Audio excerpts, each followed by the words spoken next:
we will be covering aphids, weevils, and worms, all key pests in California alfalfa.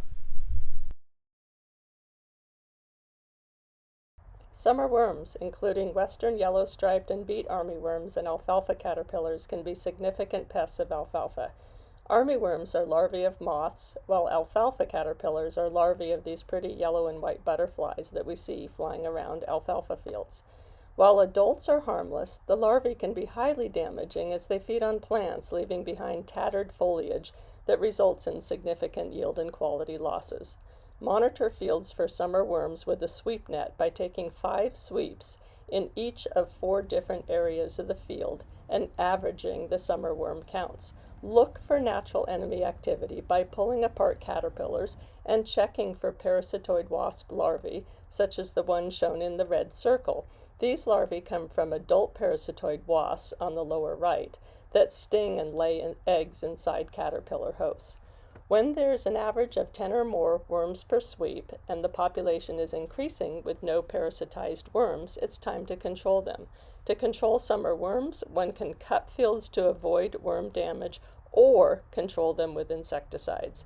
Be sure to choose insecticides with low impact to natural enemies, such as ladybugs, that control other pests like aphids. For alfalfa hay in California, some options include Coragen or Prevathon, Intrepid, and the microbial insecticides such as the BT called Zentari. So we're currently evaluating the use of drones for applying insecticides for summer worm control versus airplane sprays. Our data show that both drone and airplane applications provided equivalent control of summer worms. Additional trials will be conducted in 2021. Insecticide resistance is a serious concern, particularly in cases where there are few control options. In California, the main pest of alfalfa is the alfalfa weevil. Unfortunately, alfalfa weevil control is effectively limited to just chemical control. In recent years, growers in isolated regions in California and throughout the western United States have reported field control failures with pyrethroid insecticides. It is imperative that we monitor resistance levels in these regions so that we may monitor the spread of resistance and protect our few control options. As part of an ongoing project, I'm collecting weevils from reported resistant and susceptible populations throughout California and conducting dose-response assays. I am primarily testing lambda-cyhalothrin as it is commonly used for weevil control. I am also testing indoxacarb as it is a newer chemistry with a different mode of action from pyrethroids. The weevils are placed 10 to a vial, tested at different doses, then assessed 24 hours later.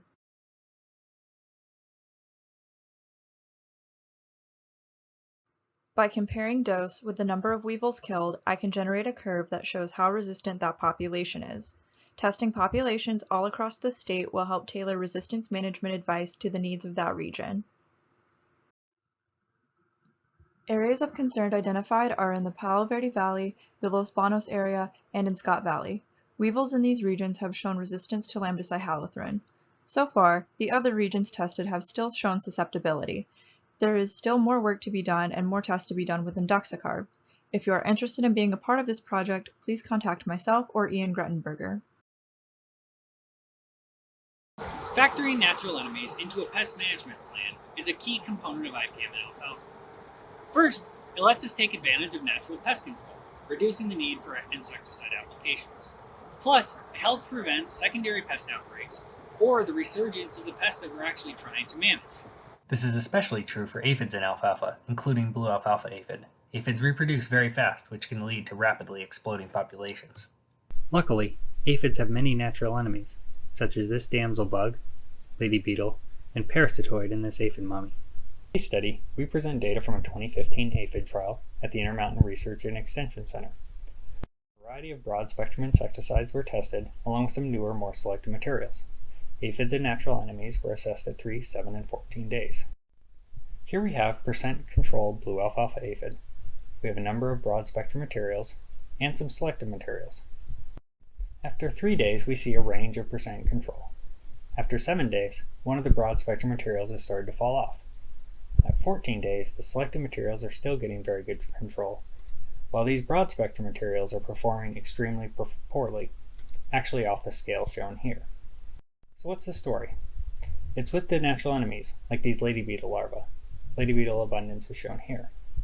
The broad spectrum materials nearly zeroed out the lady beetles through 7 days. In contrast, the selective materials maintained natural enemies through 14 days. Numbers started to increase in some of the broad spectrum treatments and the untreated at 14 days, very likely because aphid populations were taking off and these plots were attractive. We are continuing to evaluate new selective materials, and some are or will likely soon be available on the market. Choosing a selective insecticide targeting aphids with minimal effects on natural enemies can help extend control and reduce applications. After the insecticide loses efficacy, reserved natural enemies are there to suppress any remaining aphids, a bioresidual effect. By preserving natural enemies, we can enhance the efficacy of the chemical alone. For more information, see the UC IPM page for alfalfa pest guidelines or get in touch with one of us.